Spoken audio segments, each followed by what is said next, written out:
Students हम discuss करेंगे six class का एनसीईआरटी के बारे में। अर्लियर फेज के अंदर सिक्स का जो हिस्ट्री का बुक हुआ करता था, एक सेपरेट बुक आपको मिलेगा। अब आप देखिए कि गवर्नमेंट के द्वारा अपग्रेड किया गया है बुक्स को, तो उसके अंदर में एक ही किताब के अंदर में सोशल साइंस के जो डिफरेंट डिफरेंट पार्ट्स हैं, ज्योग्राफी है, सिविक्स का पार्ट है, हिस्ट्री का पार्ट है और कल्चर का जो पार्ट है, एक ही बुक के अंदर उनको मेंशन किया गया है।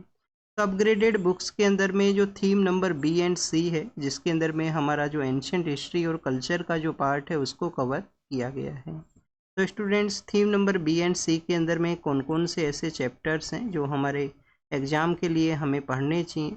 फर्स्ट ऑफ ऑल आप देखिए कि हम चैप्टर्स के बारे में डिस्कस करेंगे, उससे पहले ये काफ़ी कॉमन क्वेश्चन हुआ करता है, क्या सिक्स का बुक्स हमको पढ़ने का ज़रूरत है या नहीं है। अगर आपका आप देखिए कि बेसिक अंडरस्टैंडिंग नहीं है, आपको बेसिक नॉलेज नहीं है कि किस समय में सिविलाइजेशन का डेवलपमेंट हुआ, किस समय में हमारे यहाँ पे जो डोमेस्टिकेशन ऑफ एनिमल्स हैं वो देखने के लिए मिलते हैं, कौन सा क्रॉप है वो किस एरिया के अंदर में उगाया गया था, तो ऐसे भी जो सवाल हैं वो यूपीएससी पूछ लेता है। तो हमारा ये जो लेक्चर सीरीज है वो बेसिक टू एडवांस के पर्सपेक्टिव से है, तो उसी के रिगार्डिंग में आप देखिए कि हमने बेसिक बुक से ही स्टार्ट किया है। आप जब भी आप स्टडी करते हो, जब भी आप कोई टास्क को कैरी आउट करते हो, एग्ज़ाम आपको क्लियर करना है, तो मेन आपको इस तरीके से रहना है कि हमें कंटिन्यूस लर्निंग प्रोसेस के थ्रू कैरी आउट होना है, कंटिन्यूस हार्ड वर्क है वो करना है। नहीं आता है और अगर आता है तो भी उसको रीड करना है, जिससे कि आपका जो कॉन्सेप्ट है वो कंटिन्यूस आप देखिए कि स्ट्रॉन्ग हो सके, कोई क्वेश्चन वहाँ से आए तो वो आपका इनकरेक्ट है वो ना हो। तो स्टूडेंट, सिक्स्थ का बुक आपको रीड करना चाहिए बेसिक फाउंडेशन को स्ट्रॉन्ग करने के पर्सपेक्टिव से। अब यहाँ पे अगर हम बात करें थीम्स के पर्सपेक्टिव से, तो theme number B and C के अंदर में हिस्ट्री और कल्चर का जो पार्ट है उसको यहाँ पे कवर किया गया। कौन कौन से चैप्टर्स यहाँ पे कवर किए गए हैं। फर्स्ट चैप्टर के अंदर में आप देखिए कि थीम नंबर बी के अंदर में जो चैप्टर है उसमें टाइमलाइन एंड सोर्सेज के बारे में मेंशन है। टाइमलाइन एंड सोर्सेज, जब भी हम हिस्ट्री का रीडिंग करते हैं तो सोर्सेज मोस्ट इम्पोर्टेंट हुआ करते हैं कि कौन से सोर्सेज थे जिसके बेसिस पे अज्यूम किया गया है कि उस दौरान में जो वेल्दी सोसाइटी होगा, वुमेन्स का स्टेटस किस तरीके से होता था, कौन सा वहाँ पे जो एनिमल्स का प्रेजेंस है जिसको कि आप देखिए कि डिफरेंट डिफरेंट फिगर्स के अंदर में स्टैचूज़ के थ्रू शो किया गया है या राइटिंग्स के अंदर में उनका मेंशन है। लोगों का एक्टिविटी कैसा था, क्या हंटिंग एंड गैदरिंग होता था, क्योंकि हमें जो पैलियोलिथिक एरा के समय का आप देखिए कि भीमबेटका के वहाँ पे जो पेंटिंग्स मिलती हैं उसके अंदर में इसी तरीके से शो किया गया है कि हंटिंग एंड गैदरिंग का प्रैक्टिस है, कि डैट मीन्स कि वहाँ के एरा के जो लोग हैं हंटिंग एंड गैदरिंग का जो प्रैक्टिस है वो किया करते थे। तो टाइमलाइन एंड रिसोर्सेज के बारे में है। अर्लियर फेज में जो बुक था आवर पास्ट के नाम से, अर्लियर फेज में एक किताब था आवर पास्ट, उसको हम बोला करते थे। और आवर पास्ट को आप देखिए कि वहाँ पे प्लूरल वे के अंदर लिखा गया था। डेट मीन्स कि क्या हमारा एक ही पास्ट है या डिफरेंट डिफरेंट पास्ट हुआ करते थे, वो हिस्ट्री के बारे में वो मेंशन करता था। उसके अंदर भी आप देखिए कि जो फर्स्ट चैप्टर हम रीड किया करते थे वो यही था, what, where, how and when. What, where, how and when. उसके अंदर भी बेसिकली स्टूडेंट टाइमलाइन के बारे में, वैन का जो सेक्शन था जिसके अंदर टाइमलाइन के बारे में मेंशन था। हाउ के बारे में आप देखिए कि क्या वो प्रैक्टिस करते थे, कौन सा लैंग्वेज वहाँ पे बोलते थे, उसके पर्सपेक्टिव से था। हु, किन लोगों के बारे में हम पढ़ रहे हैं, वो कहाँ पे रहा करते थे, कौन से एरिया में थे, विंध्या के एरिया में थे या गारो के एरिया में थे। और जो हमारा जो north western part of India का जो एरिया है, सुलेमान रेंज हैं, कीरथार रेंज हैं, उस समय में जो आप देखिए कि जब कंट्रीज का जो टेरिटरी नहीं डिसाइड होता था, अभी प्रेजेंट कंटेक्स्ट के अंदर में तो ये पाकिस्तान और अफगानिस्तान का एरिया है, वहाँ पे सिचुएटेड हैं। तो सुलेमान और कीरथार जो रेंजेज हैं वहाँ पे कैसे सेटलमेंट है वो डेवलप होता है, उन सभी के बारे में हमने आवर पास्ट का जो बुक है उसमें रीड किया था। तो इन्हीं को आप देखिए कि कंबाइन करते हुए हम स्टडी को यहाँ पे कैरी आउट है वो करेंगे। तो फर्स्ट आप देखिए कि टाइमलाइन एंड सोर्सेज के बारे में हम रीड करेंगे। सेकंड जो चैप्टर है वो है India that is Bharat. Second chapter क्या है, इंडिया, जो आप प्रियम्बल में भी रीड करते हो, we the people of India. और आप देखिए कि उसको कैसा हमें, सॉरी प्रियम्बल के अंदर में नहीं, आप आर्टिकल 1 के अंदर में या हमारा जो शेड्यूल 1 है उसके अंदर में रीड करते हो, India that is Bharat is the union of the state. Basic जो फेडरलिज्म वर्ड हमारे यहाँ पे नहीं मेंशन है, यूनियन वर्ड को ऐड किया गया है। और आप देखिए कि जो फेडरल स्ट्रक्चर में जब आप रीड करते हो कि 2 टाइप का जो फेडरल स्ट्रक्चर एग्जिस्ट करता है, जिसमें विद होल्ड करते हुए, या आप देखिए कि एक जगह जो बहुत सारा टेरिटरी ज्वाइन करके जो फेडरलिज्म को सेटअप करते हैं, उस काइंड ऑफ फेडरलिज्म को हम कमिंग टुगेदर के पार्ट के अंदर भी रखा करते हैं। यूएस का जो कॉन्स्टिट्यूशन है या यूएस का जो पॉलिटिकल सिस्टम है वो कमिंग टुगेदर का ही एग्जाम्पल है। हमारे यहाँ पे जो एग्जाम्पल है वो किस तरीके का है, किस तरीके का फेडरल स्ट्रक्चर है, फेडरलिज्म जो नहीं मेंशन है हमारे कॉन्स्टिट्यूशन के अंदर में, और यूनियन जहाँ पे बताया गया है। तो विद होल्डिंग आपको जो फेडरल स्ट्रक्चर मिलेगा कि काफ़ी सारा जो कंट्री का टेरिटरी है उसके अंदर में डिफरेंट डिफरेंट यूनिट्स में वो डिवाइड है, स्टेट हैं, यूटीज भी हैं, जहाँ पे सेंट्रल गवर्नमेंट मोर पावरफुल है।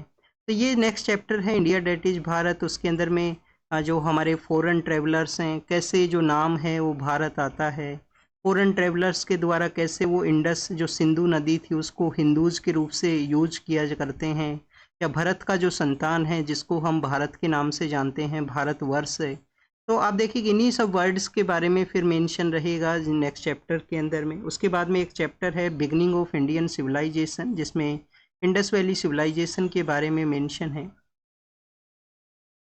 Beginning of Indian civilization. तो स्टूडेंट्स ये 3 चैप्टर्स हैं हिस्ट्री के पर्सपेक्टिव से। फिर कल्चर के पर्सपेक्टिव से 2 चैप्टर हैं। एक हमने बताया कि जो यूनिटी और डाइवर्सिटी के बारे में है। तो नेक्स्ट जो चैप्टर है उसके अंदर में है इंडिया का कल्चर रूट्स। इंडिया का कल्चर रूट्स को बताया गया है। तो कल्चर रूट्स के अंदर में आप देखिए कि हमारा जो कल्चरल साइट्स हैं जो यूनेस्को का पार्ट है उसको भी वहाँ पे लिटिल बिट मेंशन है। वहाँ पे जैनिज्म बुद्धिज्म के बारे में भी है। डेट मीन्स कि लिटरेचर का जो इम्पोर्टेंस है, डेट मीन्स कि जो लिटरेचर का इम्पोर्टेंस है। अब लिटरेचर के बारे में जब भी हम रीड करते हैं तो आपको वैदिक लिटरेचर जिसको भी आप रीड करते हो हिस्ट्री के पार्ट के अंदर में, वैदिक के अलावा आप देखिए कि वैदिक लिटरेचर के बाद में आपको मिलेगा कि हमारे यहाँ पे ब्राह्मण्स हैं, जिसमें सतपथ हैं, पंचविंसा हैं, गोपथ हैं, अत्रिय हैं। फिर आप देखिए कि अरण्यकाज हैं, अरण्यकाज के बाद में आपको मिलता है उपनिषद हैं। तो ऐसे डिफरेंट डिफरेंट लिटरेचर के सोर्सेज हैं जिसके बेसिस पे हम एंशिएंट सिविलाइजेशन का जो डेवलपमेंट, उस समय का जो सिचुएशन है, वुमेन का status, economic situation, socio economic कोई डिवाइड तो नहीं होता था सोसाइटी में, उन सभी के बारे में अंडरस्टैंड है वो करते हैं। तो कल्चरल रूट्स के अंदर में उसी के बारे में बताया गया है। वैदिक लिटरेचर के बाद में आपको वहाँ पे हमारे जो डेट ग्रेट एपिक्स जो हैं रामायण और महाभारत, उसका मेंशन मिलेगा। फिर आप देखिए कि पुराणाज के बारे में है, पुराणाज है। पुराणाज के बाद में अगर हम बात करें तो हमारा जो बुद्धिस्ट टेक्स्ट है, जो बुद्धिस्ट टेक्स्ट हैं, बुद्धिस्ट टेक्स्ट कौन कौन से हैं, बुद्धिस्ट टेक्स्ट के अंदर में आप देखिए कि आप विनय पिताका, सुत पिताका, अभिधम्ब पिताकाज के बारे में रीड करते हो, जो किसके अंदर में लिखे गए हैं, पालीज के अंदर में लिखे गए हैं। पाली लैंग्वेज वहाँ पे बोला करते थे। या गवर्नमेंट के द्वारा अभी रिसेंटली जो जो क्लासिकल लैंग्वेज जो रिकॉग्नाइज किए गए हैं, क्या उसके अंदर में पाली लैंग्वेज भी पार्ट है क्या स्टूडेंट्स? क्योंकि आप देखिए कि अभी गवर्नमेंट ने कुछ लैंग्वेज हैं जिनको कि क्लासिकल लैंग्वेज का स्टेटस दिया था। तो पहले आप देखिए कि 6th लैंग्वेज हुआ करती थी हमारे यहाँ पे। 6th लैंग्वेज कौन कौन सा था? तमिलनाडु के वहाँ पे बोली जाती है तमिल लैंग्वेज। तमिल के अलावा आप देखिए कि केरल के वहाँ पे कौन सा बोला जाता है? मलयालम लैंग्वेज है, मलयाली जो लैंग्वेज है। फिर आप देखिए कि कर्नाटका के वहाँ पे कन्नड़ा है, कर्नाटका के वहाँ पे कन्नड़ा है। आंध्र प्रदेश एंड तेलंगाना के वहाँ पे तेलुगु है, वहाँ पे तेलुगु है। और तेलुगु के अलावा स्टूडेंट्स फिर आपको संस्कृत और ओडिया लैंग्वेज जो है वो आपको मिलेगा। तो आप देखिए कि इस तरीके से जो 6th लैंग्वेज है वो पहले हुआ करती थी। 5 नया लैंग्वेज है जिनको क्लासिकल लैंग्वेज का स्टेटस है। 5 कौन कौन सा लैंग्वेज है? मराठी लैंग्वेज है, मराठी है। मराठी के बाद में आप देखिए कि बंगाली लैंग्वेज है, बंगाली है। वैसे बंगाली एक न्यूज़पेपर भी हुआ करता था हमारे फ्रीडम मूवमेंट के दौरान में। क्या सुरेंद्र नाथ बनर्जी का था बंगाली? बताना आप कमेंट सेक्शन के अंदर में। फिर आप देखिए कि बंगाली के बाद में एक जो लैंग्वेज है वो आसामी है, और पाली और प्राकृत है। क्या पाली लैंग्वेज है उसको भी मिला है या नहीं मिला है, ये आप को चेक करना है, आपको कमेंट सेक्शन में बताना है। नेक्स्ट अगर हम बात करें स्टूडेंट्स, ये तो बुद्धिस्ट टेक्स्ट के बारे में हुआ। बुद्धिस्ट टेक्स्ट के अंदर में अगर हम जो पिताकाज के बारे में हम बात किए हैं, जिनको कि 3 पिताकाज के नाम से जाना करते हैं। किसके नाम से जाना करते हैं स्टूडेंट्स? 3 पिताकाज।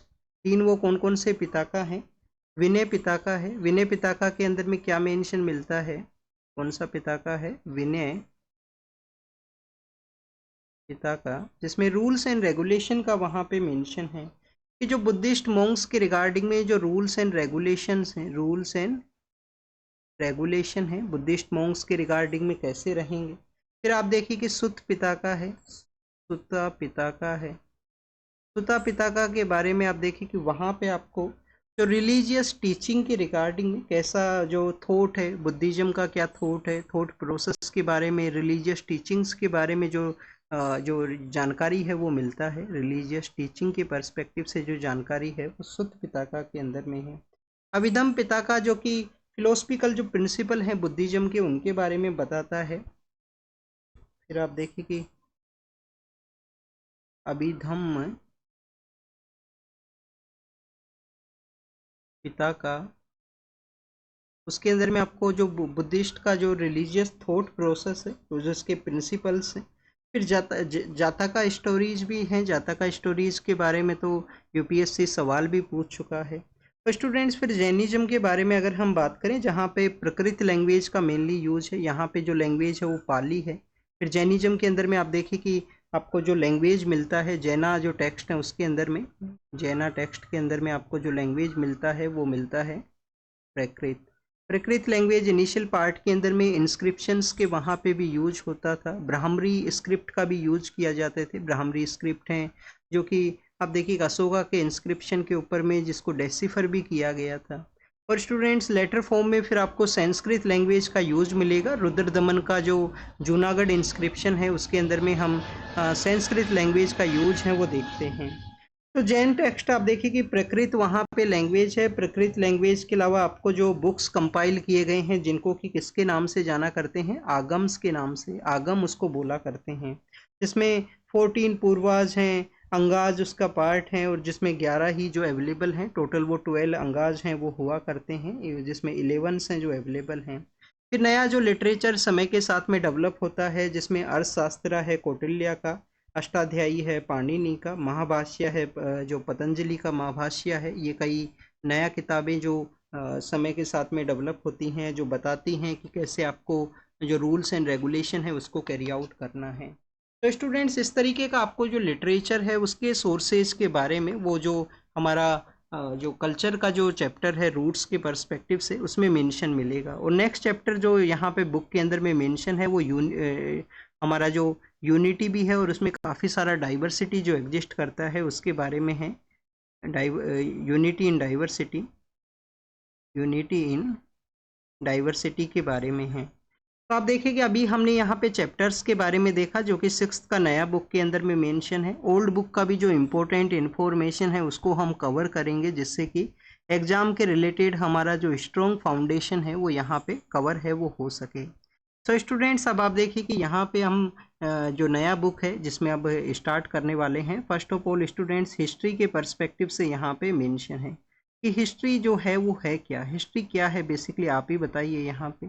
हिस्ट्री बेसिकली आप देखिए कि कोई भी हमारा पास्ट के जो इवेंट्स हैं, पास्ट का जो भी क्रोनोलॉजिकल इवेंट्स हैं उनका स्टडी को कैरी आउट करना। पास्ट का जो भी वहाँ पे डेवलपमेंट है, सोशियो इकोनॉमिक कंटेक्स्ट कैसा था, उस पास्ट का जो लाइट है प्रेजेंट कंटेक्स्ट के रूप से पास्ट का जो डेवलपमेंट है उसको यहाँ पे एनालाइज करना। इसी को हम हिस्ट्री के अंदर में कैलकुलेट करते हैं। एक पार्ट है एंशंट हिस्ट्री का, एक पार्ट है मेडिवल हिस्ट्री का, और एक पार्ट है मॉडर्न इंडियन हिस्ट्री का। एंशंट हिस्ट्री आप देखिए कि हमारा जो हिस्ट्री है वो पैलियोलिथिक एज से है। अब 3 पार्ट्स के अंदर में डिवाइड है। एक पार्ट है एंशंट हिस्ट्री, एक पार्ट है मेडाइवल हिस्ट्री जो मध्यकालीन का भारत है, मेडाइवल हिस्ट्री है, और एक हमारा जो पार्ट है वो आप देखिए कि मॉडर्न इंडियन हिस्ट्री है। एंशंट हिस्ट्री के अंदर में हम जो पैलियोलिथिक एज है, जो पैलियोलिथिक एज है जो कि आप देखिए कि 2 लाख के आसपास स्टार्ट होता है, मिलियन ईयर्स अगो में स्टार्ट होता है। क्योंकि आपको 12,000 जो ईयर्स है वहाँ तक आप देखिए कि आपको प्री हिस्टोरिकल जो टाइम है वो मिलेगा। तो पैलियोलिथिक है फर्स्ट यहाँ पे, जिसमें आप पैलियोलिथिक के अंदर में आप स्टोन एज के बारे में देखते हो। फिर आप देखिए कि 4000 बिफोर कॉमन एरा के समय में न्योलिथिक डेवलपमेंट होता है। न्योलिथिक डेवलपमेंट के दौरान में एग्रीकल्चर का डेवलपमेंट आपको इसी समय में, एक बार हम टाइमलाइन यहाँ पे देख लेते हैं कैसा यहाँ पे डेवलपमेंट हुआ। 2 मिलियन ईयर्स अगो के समय में, 2 मिलियन ईयर्स अगो के समय से आप देखिए कि स्टोन एरा का वो समय है। किसका समय है स्टूडेंट्स? स्टोन एरा का वो समय है। स्टोन एरा के बाद में आपको यहाँ पे जो डेवलपमेंट होगा, यहाँ पे जो डेवलपमेंट होगा ये होगा 12 मिलियन ईयर्स अगो तक, बेसिकली 12 के आपके 12,000 के आसपास आपको मिलेगा। फिर आप देखिए कि 10,000 का समय है। इसमें स्टोन एज के अंदर में ही जो यहाँ पे डिफरेंट चेंजेस, जिसमें स्टोन का चेंज होगा, बड़े पत्थर से छोटे जो पत्थर हैं वो यूज किए जाएंगे। 10 के बाद में आप देखिए कि 4 यहाँ पे अगर हम बात करें 4000 बिफोर कॉमन एरा का वो समय है जब नियोलिथिक का डेवलपमेंट होता है। नियोलिथिक का डेवलपमेंट होता है उस समय आपको एग्रीकल्चर प्रैक्टिस, एग्रो का जो प्रैक्टिस है वो वहाँ पे डेवलप होगा।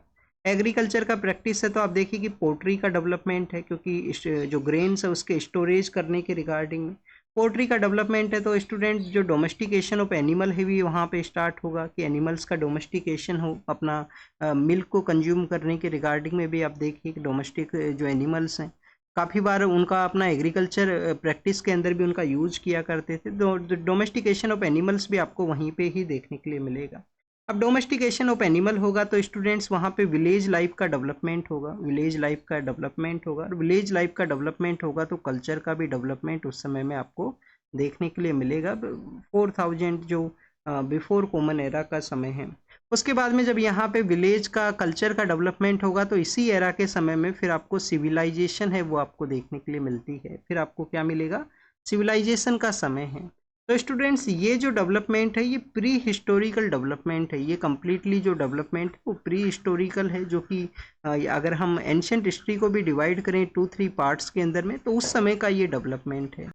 उसके बाद में आप देखिए कि यहाँ पे बिफोर कॉमन एरा, बिफोर जो कॉमन एरा है, कॉमन एरा के बाद में फिर यहाँ पे कॉमन एरा का जीरो का जो समय आता है जहाँ पे जो जीसस है उनका बर्थ होता है। और जो आप देखिए कि वेस्टर्न कंट्रीज़ के अकॉर्डिंग में जो हिस्ट्री का क्रोनोलॉजिकल जो स्टडी है उसको ऐसे ही कैरी आउट किया जाता है। फिर कॉमन एरा के समय में आपको जो डेवलपमेंट, हमारे जो अलग अलग पार्ट के अंदर में डेवलपमेंट, अलग अलग जो सिविलाइजेशंस यहाँ पे एग्जिस्टेंस में आती हैं, जो फॉरेन इन्वेडर्स हैं जो कि हमारे यहाँ पे अटैक करने के लिए आते हैं, जिसमें डिफरेंट पर्सन हैं वेस्टर्न पार्ट से वो आएंगे, उनके द्वारा कुछ के द्वारा यहाँ का जो लोकल कल्चर है उसको भी अडोप्ट किया जाता है। तो वो जो पार्ट है उसको हम हिस्ट्री में रीड करेंगे, एंशंट हिस्ट्री के अंदर में। तो स्टूडेंट्स हर्षवर्धन का डेवलपमेंट, हर्षवर्धन पावर में आता है, थानेसर से वो रूल करता था। फिर कन्नौज के लिए अपना एम्पायर को वो शिफ्ट करेगा। फिर हर्षवर्धन सदर्न पार्ट के लिए अपना जो एम्पायर को एक्सपेंड करने का कोशिश करेगा। और एम्पायर के एक्सपेंड कोशिश करने के दौरान में ही वहाँ के एक रूलर हैं उनके द्वारा इसको नर्मदा का बैंक के ऊपर में डिफीट किया जाता है। डिफीट करने के बाद में आपको मिलेगा कि वहाँ पे फिर सदर्न पार्ट का जो काफ़ी सारा जो डायनेस्टीज हैं वो डेवलपमेंट में आती हैं। सदर्न पार्ट का आपको मिलेगा जो बादामी और वातापी के जो आप देखें कि वो हुआ करते थे, चालुक्याज हुआ करते थे, राष्ट्रकूट हैं, पल्लवाज हैं जो चालुक्याज के ही कंटेम्प्रेरी थे। और राष्ट्रकूट के बाद में स्टूडेंट्स आपको वहाँ पे चोला एम्पायर है वो भी एग्जिस्टेंस में आएगा जो सदर्न पार्ट के अंदर में। संगम का एज है, संगम का लिटरेचर भी यहाँ पे कवर किया जाएगा लिटरेचर सेक्टर के अंदर में। शिलापादिक्रम है, आप देखिए कि इलांगो आदिगल का जो शिलापादिक्रम है उसके बारे में। तो ये एंशियंट का पार्ट है। फिर स्टूडेंट्स आपको 712 के समय में जब मोहम्मद बिन कासिम का जो अटैक होता है उस समय से मेडिवल हिस्ट्री का इनिशियल पार्ट मानते हैं। और 712 से लेकर जो अलग अलग किंगडम्स होते थे, अलग अलग समय पे इंडिया के अंदर इन्वेजन होता है। और यहाँ से लेकर 1191-92 का जो समय है इसको आप देखिए कि earlier part of medieval history है वो कंसिडर किया करते हैं। जब 1192 का जो सेकंड बैटल ऑफ तरेन है जिसमें डिफीट होता है पृथ्वीराज चौहान का, और वहाँ पे मोहम्मद गोरी अपने स्लेव्स को सेटअप करता है इंडिया के अंदर में, तो उस समय से मेडिवल हिस्ट्री का जो मैक्सिमा है या जो मेन पार्ट है वो स्टार्ट होगा। और दिल्ली सल्तनत के में जो डिफरेंट डिफरेंट डायनेस्टी आएंगी, कुछ हमारे सदर्न पार्ट के अंदर में उस समय अलग किंगडम्स भी होते थे, जिसमें एक पार्ट के अंदर में काकतीय डायनेस्टी है, वारंगल के एरिया के अंदर में काकतीय डायनेस्टी रूल किया करती थी। फिर आप देखिए कि हमारे यहाँ पे जो देवगिरी से रूल किया करते थे, एक यादवा डायनेस्टी होती थी, खिलजीज के समय में देवगिरी के एरिया में उनका रूल होता था, दौलताबाद जिसको हम बोला करते थे। फिर आप देखिए कि एक जो डायनेस्टी है वो आपको विजयनगर 1336 के समय हरिहरा एंड बुक्का नाम के जो रूलर हैं वो विजयनगर एम्पायर को सेटअप करते हैं। विजयनगर के अंदर में भी 4 डिफरेंट डायनेस्टीज आती हैं। तो ये मेडिवल हिस्ट्री का मेन पार्ट है, दिल्ली सल्तनत का समय और उस समय में जो कंटेम्प्रेरी डायनेस्टी है बहामनी एम्पायर है। फिर बाद में अगर हम बात करें स्टूडेंट्स, मेडिवल हिस्ट्री का ही एक लेटर पार्ट आता है 5 डायनेस्टीज के रूल के बाद में। 1526 का वो समय है जब मुगल्स हैं वो अपने आप को इस्टेब्लिश करते हैं इब्राहिम लोदी को डिफीट करते हुए बैटल ऑफ पानीपत के थ्रू में। यूपीएससी क्वेश्चन पूछ लेता है क्यों बहुत सारा जो बैटल है वो पानीपत में ही लड़ा गया था। एक तो दिल्ली से पहले है तो दिल्ली के रूलर को डिफीट किया जाता था, उन ग्राउंड एरिया के अंदर में है, इंडियन प्लेन्स का एरिया है, नॉर्थ वेस्टर्न पार्ट के थ्रू जो इन्वेजन होता था उसी रूट के ऊपर में वो सेटअप है। और काफ़ी सारी बैटल्स कौन कौन सी लड़ी गई हैं, तरेन का जो युद्ध है वो भी पानीपत के ही नियर बाई एरिया में है। आप देखिए कि उसके बाद में आपको सेकंड बैटल ऑफ पानीपत है, थर्ड बैटल ऑफ पानीपत जिसमें मराठास भी पार्टिसिपेट करते हैं और उनका मराठास का आप देखिए कि उस बैटल के बाद में डिसाइड होता है। यह वन काइंड ऑफ आपको फ्यूचरिस्टिक डेवलपमेंट देखने के लिए मिलता है कि ईस्ट इंडिया कंपनी आने वाले समय के अंदर में इंडिया में रूल करेगा, क्योंकि जब तक वो प्लासी का बैटल के थ्रू अपने आप को सेटअप कर चुके थे 1757 के समय में। तो ये मेडिवल हिस्ट्री का पार्ट है जिसमें मुगल डायनेस्टी को हम रीड करते हैं 1707 तक, जब औरंगजेब का डेथ होता है। औरंगजेब का डेथ के बाद में आप देखिए कि वहाँ पे जो लेटर मुगल्स हैं वो पावर में आएंगे और उसी समय में मॉडर्न हिस्ट्री का डेवलपमेंट है। कुछ बुक्स के अंदर में मॉडर्न हिस्ट्री का डेवलपमेंट जैसे प्लासी टू पार्टीशन है, जिसमें 1757 प्लासी से लेकर 1947 तक कंसिडर किया गया है। और जो मॉडर्न हिस्ट्री के बाद में भी पोस्ट इंडिपेंडेंस भी आपका जो जीएस पेपर है मेंस का, उसका आपका सिलेबस में मेंशन है, तो उसके बारे में भी सवाल पूछे जा सकते हैं। एजुकेशन का डेवलपमेंट कैसे हुआ हमारे यहाँ पे। एजुकेशन के डेवलपमेंट के अलावा आप देखिए कि हमारे यहाँ पे जो पोस्ट इंडिपेंडेंस के समय में लैंड रिफॉर्म्स कैसे कैरी आउट हुआ, सोसाइटी में इक्वलिटी को कैसे सेटअप किया गया, जो डिविडेंड था सोसाइटी में, जो डिवाइड था उसको कैसे ब्रिज करने का कोशिश किया गया कॉन्स्टिट्यूशनल वे के अंदर में, हमारा गवर्नमेंट का जो पॉलिसीज है उसके थ्रू में। तो ऐसे आपसे सवाल पूछ लिए जाएंगे। तो ये हिस्ट्री का बेसिकली आप देखिए कि यहाँ पे डिवाइड के बारे में देखा, और इसी एंशंट के समय में, इसी मेडिवल के समय में, मॉडर्न हिस्ट्री में लिटिल बिट कम है। इस दौरान में जो कल्चर का जो डेवलपमेंट होगा, राजा जब भी पावर में आएगा, राजा का जब भी एक लॉन्ग टर्म स्टेबलाइज रूल रहेगा, तो उस समय वो कोई ना कोई मोन्यूमेंट को डेवलप करने का कोशिश करेगा, किसी ना किसी कल्चरल डेवलपमेंट को कोशिश करेगा। आप देखिए कि इनिशियल पार्ट के अंदर में कोइन चलाया करते थे, कोइन आपको मिलेंगे, जैसे हम कुषाण जो रूलर हैं उनके बारे में रीड करते हैं कि उनके द्वारा फर्स्ट टाइम इंडिया के अंदर में जो गोल्ड कॉइन है वो चलाए गए थे, गोल्ड कॉइन इश्यू किए गए थे कुषाण रूलर्स के द्वारा। तो स्टूडेंट्स ये तो आप देखिए कि अब यहाँ पे हिस्ट्री के डेवलपमेंट के बारे में हुआ, हिस्ट्री के डिफरेंट पार्ट्स के बारे में हुआ। अब अगर हम बात करें हमारा जो फर्स्ट चैप्टर है टाइमलाइन एंड सोर्सेज के बारे में, फर्स्ट चैप्टर क्या है, टाइमलाइन एंड सोर्सेज के बारे में है। तो स्टूडेंट्स इस चैप्टर के अंदर में आपको क्या बताया गया है, फर्स्ट स्टूडेंट्स आपको इवोल्यूशन कॉन्सेप्ट के बारे में मेंशन है कि कैसे यहाँ पे इवोल्यूशन होता है, कैसे हम जो ह्यूमन बीइंग्स हैं जो यहाँ पे एग्जिस्टेंस में आते हैं। तो फर्स्ट आप देखिए कि इस चैप्टर के अंदर में एक तो हिस्ट्री का एक डिफाइन किया गया है, हिस्ट्री का एक डेफिनेशन है, वहाँ पे हिस्ट्री का जो डेफिनेशन है उसमें एक कोट किया गया है कि हिस्ट्री है क्या। हिस्ट्री है बेसिकली जो एक अनएंडिंग डायलॉग है, आज का जो प्रेजेंट समय है उसका एक अनएंडिंग डायलॉग है पास्ट के साथ में, between the society of today and जो पास्ट का जो सोसाइटी है, सोसाइटी ऑफ यस्टरडे या सोसाइटी ऑफ पास्ट है, उसके बीच में एक अनएंडिंग डायलॉग है। प्रेजेंट टाइम पीरियड का पास्ट के साथ में एक अनएंडिंग डायलॉग है। We can fully understand and present only in the light of the past society of yesterday, कि हमारा जो पुराना समय का जो सोसाइटी था उसको हम लाइट ऑफ द पास्ट के थ्रू यहाँ पे एनालाइज करते हैं हिस्ट्री एज ए सब्जेक्ट के अंदर में। तो पास्ट का जो हिस्ट्री है, पास्ट का जो स्टडी है, पास्ट का स्टडी है, एनालिटिकल स्टडी है, सोशियो इकोनॉमी कंडीशन के बारे में भी ये स्टडी है। अब आप देखिए कि यहाँ पे जो हम ह्यूमन बीइंग्स को जो देखते हैं, हमारे अर्थ के ऊपर में जो ह्यूमन बीइंग्स को देखते हैं, तो अर्थ का अगर हम हिस्ट्री के बारे में रीड करें, इवोल्यूशन के बारे में रीड करें, तो अर्थ का जो हिस्ट्री है, हमारा जो मदर अर्थ है, मदर अर्थ का जो हिस्ट्री है, मदर अर्थ का हिस्टोरिकल इवोल्यूशन के अंदर में ह्यूमन बीइंग्स, तो आप देखिए कि जो रिसेंटली ऑक्यूपाई किया है, उन्होंने जो रिसेंटली कुछ समय है जिसको कि ऑक्यूपाई किया है मदर जो अर्थ का जो हिस्ट्री के बारे में जब भी हम देखते हैं, मोस्ट रिसेंटली इनके द्वारा अर्थ के ऊपर में जो इनका प्लेसेज है वो आपको मोस्ट रिसेंटली देखने के लिए मिलेगा। मोस्ट रिसेंटली कौन है? ह्यूमन बीइंग्स हैं, ह्यूमन बीइंग्स। तो उससे पहले आप देखिए कि अर्थ के ऊपर में कैसे यहाँ पे जो डेवलपमेंट हुआ, कैसे यहाँ पे इवोल्यूशन हुआ, तो उसी के अंदर में बेसिकली स्टूडेंट्स बताया गया है। सबसे पहले आप देखिए कि अर्थ का फॉर्मेशन होता है, सबसे पहले क्या होता है? अर्थ का फॉर्मेशन होता है। इवोल्यूशन प्रोसेस को यहाँ पे बताया गया है। अर्थ के फॉर्मेशन के बाद में क्या अर्थ का फॉर्मेशन कैसे हुआ, ये तो ज्योग्राफी का बेसिक पार्ट है कि क्या वो सन का ही आप देखिए कि एक हिस्सा है जिससे कि वो यहाँ पे धीरे धीरे बारिश होता है, वो कोल्ड यहाँ पे बारिश होने के बाद में उसका जो टेम्परेचर है वो डाउन होगा। यहाँ पे अर्थ के फॉर्मेशन के बाद में स्टूडेंट्स आपको देखने के लिए मिलेगा कि यहाँ पे जो फर्स्ट सेल है,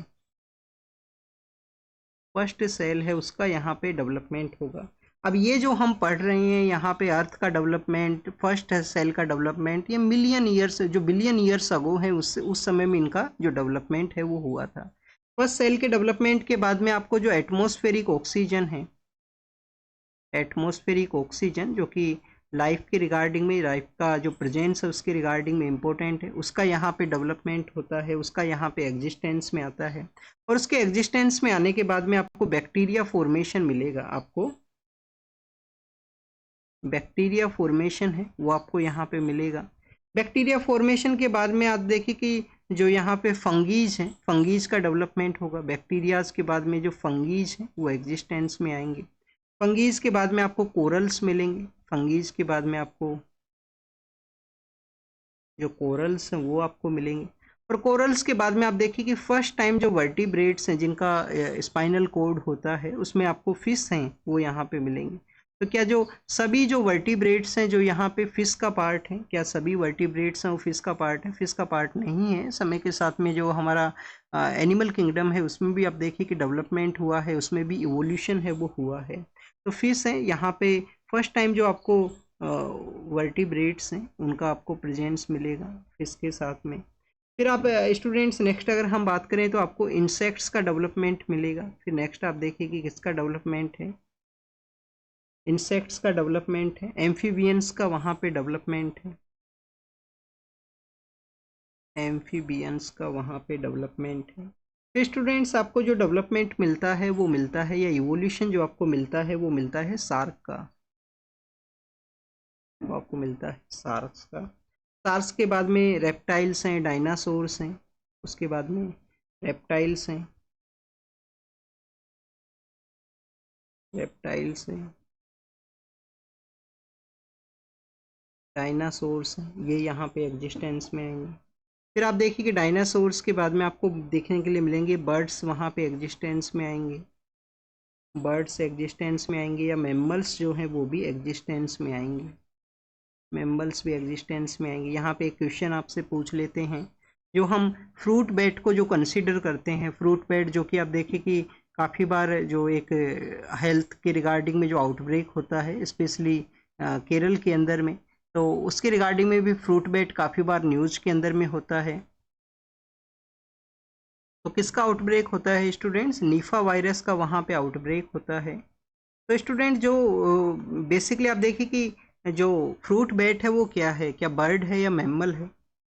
तो फ्रूट बैट को यहाँ पे मैमल का जो कैटेगरी है उसमें हम कंसीडर करते हैं।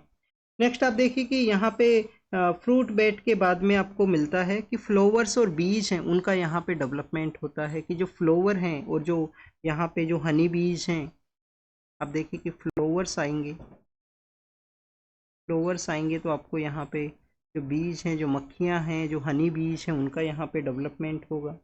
उसके बाद में स्टूडेंट्स आपको प्राइमेट्स का डेवलपमेंट मिलेगा कि प्राइमेट्स यहाँ पे एग्जिस्टेंस में आते हैं। अब आप देखिए कि प्राइमेट्स इन सभी के बारे में जो आप पढ़ते हो, ये आप एंथ्रोपोलॉजी अगर आपका ऑप्शनल है, एंथ्रोपोलॉजी में आप इन सभी के बारे में रीड करोगे। कल्चरल डेवलपमेंट भी, ह्यूमन बीइंग का भी जो इवोल्यूशन है उसके बारे में भी। प्राइमेट्स के बाद में आप देखिए कि फायर का डेवलपमेंट होगा। यहाँ पे प्राइमेट्स आएंगे तो फिर फायर का डेवलपमेंट बताया गया है। और फायर के डेवलपमेंट के बाद में आपको होमो सैपियन है, जो होमो सैपियंस है। और होमो सैपियंस फिर आप देखिए कि बाद में जो 6000 के आसपास का जो समय है, उस समय में आप देखिए कि राइटिंग प्रैक्टिस है वो कैरी आउट हुआ। अब राइटिंग प्रैक्टिस यहाँ पे कैरी आउट हुआ, तो ये कंप्लीटली किसके बारे में है? ये है इवोल्यूशन प्रोसेस। अर्थ हुआ, अर्थ से फर्स्ट सेल बनता है। फर्स्ट सेल में आप देखिए कि एटमॉस्फेयर में जो ऑक्सीजन का प्रेजेंस डेवलप होता है, बैक्टीरिया आता है, फंगी आता है, कोरल्स वहाँ पे बनेंगे। फर्स्ट जो वर्टिब्रेट का जो डेवलपमेंट है, जो हमारा एनिमल किंगडम में है, फिश का यहाँ पे डेवलपमेंट होगा। इंसेक्ट्स और एम्फीबियंस आएंगे। फिर से आप देखिए कि शार्क का यहाँ पे एग्जिस्टेंस आता है। रेप्टाइल्स, डायनासोर्स, रेप्टाइल्स के अंदर में आप स्नेक्स को कवर कर सकते हो। बर्ड्स और मैमल्स आएंगे। फिर आप देखिए कि बर्ड्स और मैमल के बाद में जो फ्लोवर्स हैं, जो बीज हैं, वो एग्जिस्टेंस में आते हैं। और उसके बाद में आपको प्राइमेट्स हैं, फायर है, होमो सेपियंस का यहाँ पे एग्जिस्टेंस, और राइटिंग का जो प्रोसेस है। राइटिंग का प्रोसेस बेसिकली हिस्टोरिकल जो भी हम रीड करते हैं, वो हिस्ट्री के जो भी एविडेंस है उसके बेसिस पे ही हम करते हैं। तो राइटिंग एक प्राइमरी एविडेंस है उस समय का कोई भी रीडिंग के रिगार्डिंग में। बट अर्लियर फेज में जो राइटिंग किया गया था, वो पेड़ के पत्ते के ऊपर लिख दिया गया, कोई दीवार के ऊपर लिख दिया गया। और आप देखिए कि समय के साथ में वो डैमेज भी हुआ है। कुछ कुछ यहाँ पे एग्जाम्पल मिलते हैं। भीमबेट का उसका एग्जाम्पल है, भीमबेट का केव्स मिलते हैं। और भी काफ़ी सारी केव्स हैं इंडिया में जहाँ पे जो पैलियोलिथिक एज है, जो इनिशियल पार्ट ऑफ हिस्ट्री का पार्ट है, उस दौरान का जो डेवलपमेंट, उस दौरान का जो राइटिंग, पेंटिंग, उनका वहाँ पे एग्जिस्टेंस है वो हुआ करता है। तो स्टूडेंट्स, ये तो आप देखिए कि हमने इवोल्यूशन के बारे में देखा। अब इसी इवोल्यूशन प्रोसेस को अलग अलग लोग यहाँ पे स्टडी करते हैं। अलग अलग लोग कौन हैं? जियोलॉजिस्ट हुआ करते हैं, जो जियोलॉजिकल हिस्ट्री को कैरी आउट, जियोलॉजिकल जो हिस्ट्री स्टडी है उसको कैरी आउट करते हैं कि अर्थ के अंदर में इवोल्यूशन कैसे हुआ। कोर का एरिया है, क्रस्ट का एरिया है, और जो आउटर पार्ट है, जो सरफेस है, उसके ऊपर में कैसे यहाँ पे किस किस का प्रेजेंस है। तो अर्थ के रिगार्डिंग में जो स्टडी को कैरी आउट करते हैं, उनको हम जियोलॉजिस्ट यहाँ पे कंसिडर किया करते हैं। जो ह्यूमन बीइंग्स का जो डेवलपमेंट है, जो सोसाइटल डेवलपमेंट, कल्चरल डेवलपमेंट, वो एंथ्रोपोलॉजिस्ट होते हैं, जो है एंथ्रोलॉजिकल स्टडी है, एंथ्रोलॉजिकल इवोल्यूशन को स्टडी क्या करते हैं।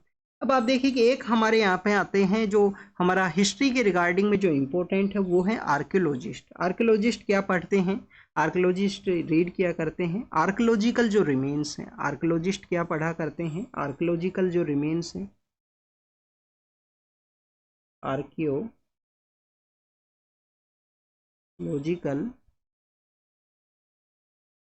रिमेन्स के बारे में पढ़ते हैं। अब आर्कियोलॉजिकल रिमेन्स के बारे में यहाँ पे मेंशन है, तो आर्कियोलॉजिकल रिमेन्स क्या हुआ करते हैं, इसको एक बार हम देख लेते हैं कि आर्कियोलॉजिकल जो रिमेन्स है वो क्या है। आप देखिए कि आर्कियोलॉजिकल रिमेन्स हैं, फर्स्ट तो है माउंड, कि जो अपर एरिया है, जो यहाँ पे मिलता है इंडस वैली सिविलाइजेशन के समय में। तो माउंट्स इसका फर्स्ट एग्जाम्पल है, जो कि उस समय में कैसा डेवलपमेंट था, बिल्डिंग कैसा था, सेटलमेंट किस तरीके से हुआ करता था। और इस एरिया के बारे में क्या जानकारी आपको मिलती है? एक तो आप देखिए कि आपको जो ब्यूरियल प्रैक्टिस है उनके बारे में आपको जानकारी मिलती है। आपको जानकारी ये मिलती है रिलीजियस प्रैक्टिस के बारे में, कि सोसाइटी में जो रिलीजियस प्रैक्टिस है वो कैसा होता था। जब जो पास्ट, जो डेथ के बाद में जो पास्ट लाइफ है, आफ्टर डेथ का जो लाइफ है, उसमें वो लोग बिलीव किया करते थे या नहीं किया करते थे। तो माउंट्स आप देखिए कि फर्स्ट एग्जाम्पल है यहाँ पे आर्कियोलॉजिकल रिमेन्स का। सेकेंड, अगर हम एग्जाम्पल के बाद में बात करें तो स्टूडेंट टेराकोटा जो स्क्रिप्चर, टेराकोटा जो स्टैचूज हैं वो इसका एग्जाम्पल हैं। कौन सा एग्जाम्पल है स्टूडेंट? टेराकोटा है, टेराकोटा स्टैचूज। उसमें जो डेवलपमेंट होता है वो उस समय सोसाइटी का जानकारी देता है कि सोसाइटी कैसा था, किस तरीके का वहाँ पे एग्जिस्टेंस होता था।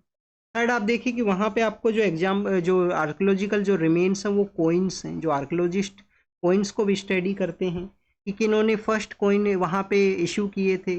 कोइन के ऊपर में क्या किंग का फिगर हुआ करता था, किंग का कोई फिगर होता था। अगर कोइन के ऊपर में आप देखिए कि किंग का फिगर नहीं है, सोसाइटल फिगर बताया गया है, तो सोसाइटल स्टेटस भी पता लगता है। कोइन किसका यहाँ पे इश्यू हुआ है, गोल्ड का हुआ है या सिल्वर का हुआ है या कॉपर कोइंस वहाँ पे डेवलप हुए हैं। तो उस समय आप देखिए कि मेटेलिक डेवलपमेंट कैसा हुआ था। क्या हमारे यहाँ पे जो आप देखिए कि जो गोल्ड है उसका डेवलपमेंट, उसका एक्सट्रैक्शन हो चुका था। तो यहाँ पे हम कुषाण रूलर्स के बारे में भी रीड करते हैं कि जो कुषाण रूलर्स हैं वो फर्स्ट रूलर्स हुआ करते थे जिनके द्वारा हमारे कंट्री में जो गोल्ड कॉइन्स है उनको इशू किया गया था। नेक्स्ट आप देखिए कि स्टूडेंट्स गोल्ड कॉइन्स के अलावा इंस्क्रिप्शन इसका एक एग्जाम्पल है कि जो इंस्क्रिप्शन है, इंस्क्रिप्शन के थ्रू आपको क्या जानकारी मिलेगा। इंस्क्रिप्शन के थ्रू आपको जानकारी ये मिलेगा कि इंस्क्रिप्शन के अंदर में क्या मैसेज है उसको डिलीवर किया गया है। आप देखिए कि हमारे एक किंग हुआ करते थे, अशोका जो हैं, वो अपना जो प्रजा था उनका उनका जो जो लोग हुआ करते थे उनके किंगडम के अंदर में, उनके थ्रू वो कम्युनिकेट करते थे अपने इंस्क्रिप्शंस के थ्रू में। उनका एक मैसेज डिलीवरी हुआ करता था। धम्मा को उनके द्वारा प्रमोट किया गया था इसी इंस्क्रिप्शन के थ्रू में। तो मैसेज का एक कॉन्सेप्ट है, सोसाइटल कॉन्सेप्ट है। राजा के जो डिफरेंट डिफरेंट नाम हैं उनके बारे में भी आपको इंस्क्रिप्शन के थ्रू ही जानकारी है वो मिलेगा। कौन सा लैंग्वेज वहाँ पे यूज किया गया है उसका जानकारी आपको मिलेगा। लैंग्वेज बताएगा कि सोसाइटी में क्या डिफरेंट डिफरेंट लैंग्वेज वहाँ पे यूज होती थी। नेक्स्ट आप देखिए कि इंस्क्रिप्शन के बाद में आपको सील्स मिलती हैं। सील्स यहाँ पे आर्कोलॉजिकल रिमेन्स का एक मेन पार्ट है जो कि जिसको आर्कोलॉजिस्ट हैं वो स्टडी करते हैं। क्या इंडस वैली सिविलाइजेशन का जो सील है उनको डेसिफर किया गया है स्टूडेंट्स। इंडस वैली सिविलाइजेशन का जो सील्स है उनको अभी तक डेसिफर है, उनको अभी तक नहीं बताया गया कि क्या लैंग्वेज वहाँ पे लिखा गया है, क्या वो मैसेज का कम्युनिकेट है वो किया करते थे। अभी आप देखिए कि तमिलनाडु गवर्नमेंट के द्वारा एक प्राइज को अनाउंस किया गया था कि जिनके द्वारा उस समय का जो लैंग्वेज है उसको डेसिफर अगर कर दिया जाएगा तो उसको वो जो प्राइज है वो दिया जाएगा तमिलनाडु गवर्नमेंट के द्वारा। तो स्टूडेंट्स आप देखिए कि अभी भी कोशिश है, हमारे आर्कोलॉजिस्ट का कोशिश है कि उस समय का जो लैंग्वेज है उसको कोडिफाई किया जाए, क्या उनके द्वारा उस समय वो बताया करते थे। नेक्स्ट अगर हम बात करें स्टूडेंट, सील्स के अलावा स्टोन है, वहाँ पे मेटेलिक टूल्स हैं, ये सब भी आपको आर्कियोलॉजिकल रिमेन्स के एग्जाम्पल हैं जिसको कि जो आर्कियोलॉजिस्ट हैं वो यहाँ पे स्टडी है वो करते हैं इन रिमेन्स को।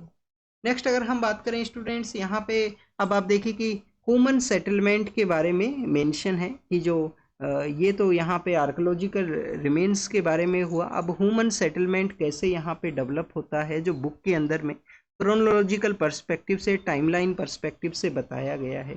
बुक के अंदर में बताया गया है कि एक आइस एज का समय है। बुक के अंदर में बताया गया कि एक आइस एज का समय है, ये एरा है यहाँ पे मेंशन है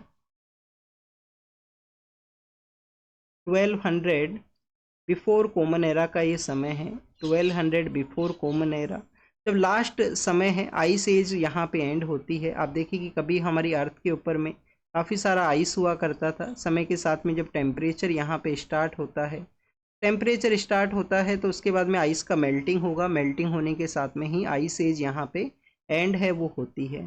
फिर अब देखिए कि 12,000 से लेकर 10,000 का समय बताया गया है। 10,000 के समय के बाद में यहाँ पे 8,000 के बारे में मेंशन है। 8,000 के समय के दौरान में सेटलमेंट, एग्रीकल्चर प्रैक्टिस का बताया गया है। किसके बारे में बताया गया है स्टूडेंट्स? सेटलमेंट और एग्रो प्रैक्टिस, जो ऑलरेडी हम यहाँ पे रीड कर चुके हैं एक बार कि जो टाइम लाइन का जो समय है जिसमें कि सॉरी हम नहीं रीड तो किए थे, शायद उसको इरेज कर दिया है, कि जब विलेज लाइफ का डेवलपमेंट होगा उस समय डोमेस्टिकेशन ऑफ एनिमल होगा, कल्चर का डेवलपमेंट होगा, पोल्ट्री का डेवलपमेंट होगा, और उसी समय में आपको एग्रीकल्चर डेवलपमेंट है वो देखने के लिए मिलेगा। और वही जो रूप है, वही जो विलेज का डेवलपमेंट एक्सटेंडेड रूप लेता है सिविलाइजेशन के रूप से। फिर आप देखिए कि यहाँ पे आपको बता दिया गया एग्रीकल्चर प्रैक्टिस है। फिर आपको 6,000 का समय है बिफोर कॉमन एरा के दौरान में, बिफोर कॉमन एरा के दौरान में जब यहाँ पे बताया गया कि पोल्ट्री का जो डेवलपमेंट है, एक तो एक डेकोरेशन के पर्पज से भी इसको यूज करते थे, एक इसका जो यूज है वो हुआ करता था स्टूडेंट्स कलेक्शन के रिगार्डिंग में, कि आपको ग्रेन्स का जो डेवलपमेंट है उसका भी आप कलेक्शन किस में करोगे, पोल्ट्री के अंदर ही लंबे समय तक आप रख सकते हो। फिर पोट्री के बाद में आप देखिए कि 4000 का जब समय आता है बिफोर कॉमन एरा के अंदर में, 4000 का जब समय है उस दौरान में कॉपर का यूज बताया गया है। इंडस वैली सिविलाइजेशन को कॉपर कहाँ से सप्लाई होता था? राजस्थान में। एक तो आप देखिए कि खेतरी माइंस हैं राजस्थान में, एक तो खेतरी माइंस हैं। खेतरी माइंस के अलावा स्टूडेंट्स राजस्थान में एक गणेश्वर भी है, गणेश्वर नाम की भी जगह है राजस्थान के अंदर में। वहाँ से आपको जो कॉपर का जो सप्लाई है वो मिलेगा, उस एरिया से आपको कॉपर का जो सप्लाई है वो मिलेगा। ये क्वेश्चंस होते हैं कि किस एरिया से क्या सप्लाई होता था, कहाँ से। आप देखिए कि जो लेपिस लेजुली है उसको उसको बेसिकली शेयर किया करते थे। कहाँ से जो गोल्ड का सप्लाई होता था इंडस वैली सिविलाइजेशन को। फिर स्टूडेंट्स इसके बाद में कॉपर के बाद में आपको जो बुद्धिज्म है, जो भगवान बुद्ध है उनका समय मिलेगा। जो बुद्धा का जो समय है, बुद्धा के बाद में आप देखिए कि उनका जाने के बाद में अलग अलग जो उनका जो काउंसिल होती हैं जिनको बुद्धिस्ट काउंसिल बोलते हैं, एक काउंसिल तो अशोका के द्वारा ही करवाई जाती हैं। पर ये जो समय है ये बिफोर कॉमन एरा के ही दौरान में है। फिर उसके बाद में जीरो आता है जिसको कि यहाँ पे जो जीसस है उसके बर्थ के रूप से कंसीडर करते हैं। वेस्टर्न कंट्रीज के अकॉर्डिंग में एक क्रोनोलॉजिकल स्टडी है। और यहाँ पे जो कॉमन एरा है वो स्टार्ट होता है और हमारा जो प्रेजेंट समय है वो 2025 है इसी कॉमन एरा के अंदर में।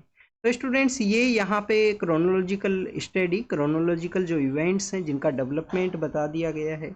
अब अगर हम बात करें स्टूडेंट्स हमारा डेट अभी हमने जो आर्कोलॉजिकल रिमेन्स के बारे में देखा तो उसका कुछ बेसिक चीज़ों को अभी हम देख लेते हैं जिसमें क्या डेवलपमेंट हुआ था। एक तो आप देखिए कि जो इंडस वैली सिविलाइजेशन का जो सील्स हैं, इंडस वैली सिविलाइजेशन का जो इंस्क्रिप्शन है उनको डेसिफर है वो नहीं किया गया है। तो इंडस वैली सिविलाइजेशन का जो सील्स के ऊपर में जो मैसेज डिलीवरी है उसका डेसिफर है वो नहीं है। कौन सा लास्ट यहाँ पे इंस्क्रिप्शन है जिसका कि जिसको कि डेसिफर है वो किया गया है? वो किया गया है अशोका के इंस्क्रिप्शंस।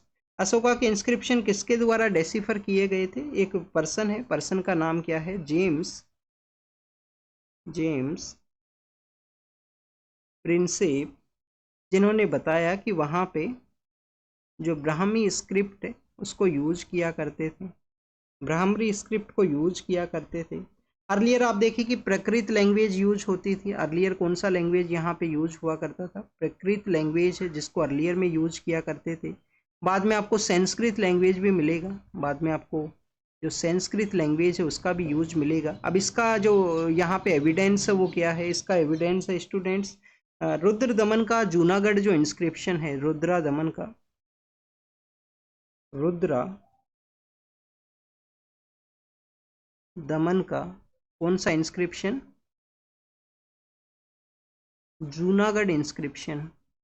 जूनागढ़ इंस्क्रिप्शन के अंदर में क्या लिखा गया है? काव्या फॉर्म के अंदर में संस्कृत का यूज है। काव्या आप देखिए कि एक फॉर्म होता है जिसके अंदर में वहाँ पे राइटिंग भी है, मैसेज डिलीवरी भी है, पोएम का भी वहाँ पे यूज है। तो काव्या फॉर्म का वहाँ पे यूज है। नेक्स्ट है तो ये तो आप देखिए कि हमारे जो यहाँ पे आर्कोलॉजिकल रिमेन्स है उसके बारे में कुछ बेसिक्स था। फिर हम जो पहले जो एनसीईआरटी का जो बुक हुआ करता था उसके अंदर में क्या मेंशन था, जो टाइमलाइन है उसका जो स्टडी कैसे होता है उसको हमने यहाँ पे देख लिया। इवोल्यूशन प्रोसेस को हमने यहाँ पे देख लिया। अर्लियर एनसीईआरटी जिसके अंदर में चैप्टर का जो नाम है, एक बार चैप्टर का नाम आप फिर से देख लीजिए। चैप्टर का नाम है वाट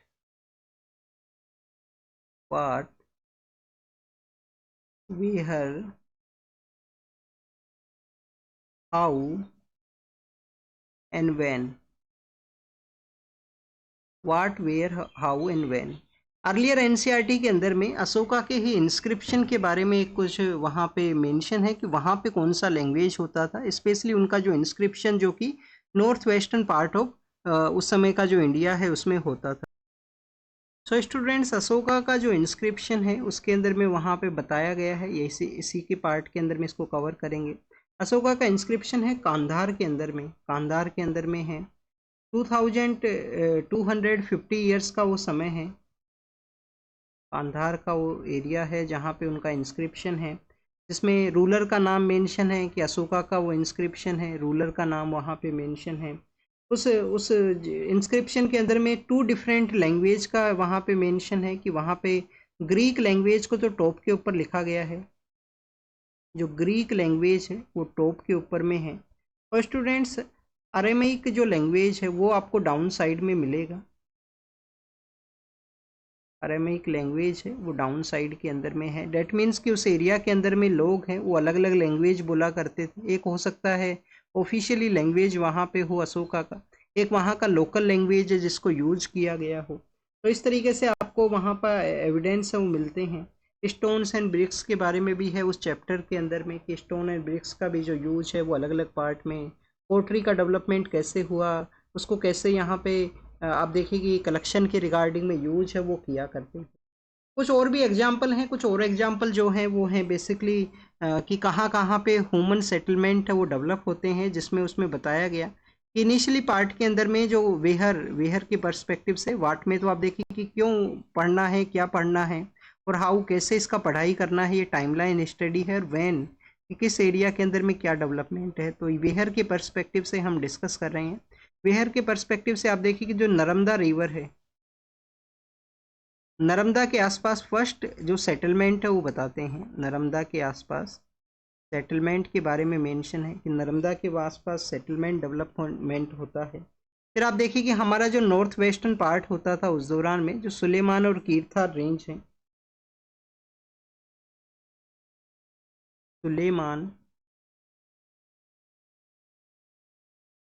और कीरथार जो रेंज है वहाँ पे फिर ह्यूमन सेटलमेंट बताया गया है। उस एरिया के अंदर में लोगों के द्वारा जो विलेज लाइफ का जब डेवलपमेंट हुआ तो क्रॉप भी उनके द्वारा उगाया गया, उनके द्वारा जो फसल है वो भी उगाई गई। अब जो क्रॉप है वो कौन सा उगाया गया है, क्रॉप उनके द्वारा उगाई गई है स्टूडेंट्स, वीट को वहाँ पे उगाया गया है। वीट को उगाया गया है। वीट के अलावा आप देखिए कि बार्ले को उगाया गया है। वीट के अलावा उनके द्वारा बार्ले है उसको वहाँ पे उगाया गया। स्टूडेंट्स इसके अलावा जो ह्यूमन सेटलमेंट का जो डेवलपमेंट है वो गारो हिल्स के एरिया में है। गारो कहाँ पे है, मेघालय का पार्ट है। गारो, खासी और जयंतिया 3 हिल्स हम देखते हैं। तो गारो के वहाँ पे एग्रीकल्चर डेवलपमेंट, ह्यूमन सेटलमेंट का डेवलपमेंट इनिशियल पार्ट में हम देखते हैं। फिर आप देखिए कि विंध्या का जो एरिया है जो सेंट्रल पार्ट के अंदर में, सेंट्रल हाईलैंड्स में हम जो विंध्याज का एरिया है वहाँ पे राइस के भी एविडेंस है वो मिलते हैं। वहाँ पे किसके एविडेंस मिलते हैं, राइस के एविडेंस मिलते हैं। तो ये अर्लियर एग्रीकल्चर प्रैक्टिस का जो डेवलपमेंट हुआ जिन एरियाज़ का, वहाँ का मेंशन था उस बुक के अंदर में जो कि पहले एनसीईआरटी का चला करता था हिस्ट्री के पर्सपेक्टिव से। कि सुलेमान कीरथार रेंज के अंदर में जो क्रॉप उगाई गई वो है वीट और बार्ले का क्रॉप है। विंध्याज के अंदर में राइस का वहाँ पे है। गारो हिल्स के अंदर भी जो ह्यूमन सेटलमेंट है उसके एविडेंस मिलते हैं जो नर्मदा के वहाँ पे अर्लियर हुआ करते थे। तो ये फर्स्ट क्लास था जो हमने what, where, how and when के बारे में देखा। हमने देखा इंडियन जो टाइमलाइन है उसको, हिस्टोरिकल टाइमलाइन को कैसे रीड करना है, क्या मेन सोर्सेज हैं, लिटरेचर सोर्स क्या हैं, आर्कोलॉजिकल सोर्सेज क्या हैं, माउंट्स का क्या इंपॉर्टेंस है, टेराकोटा का क्या इंपॉर्टेंस है, कोइन का क्या इंपॉर्टेंस है, सील का क्या इंपॉर्टेंस है, इन सभी के बारे में। तो स्टूडेंट्स आप देखिए कि नेक्स्ट क्लास के अंदर में जो न्यू डेवलपमेंट है उसके बारे में देखेंगे, इसके बाद में कैसे वहाँ पे जो डेवलपमेंट होता है। तो थैंक यू वेरी मच।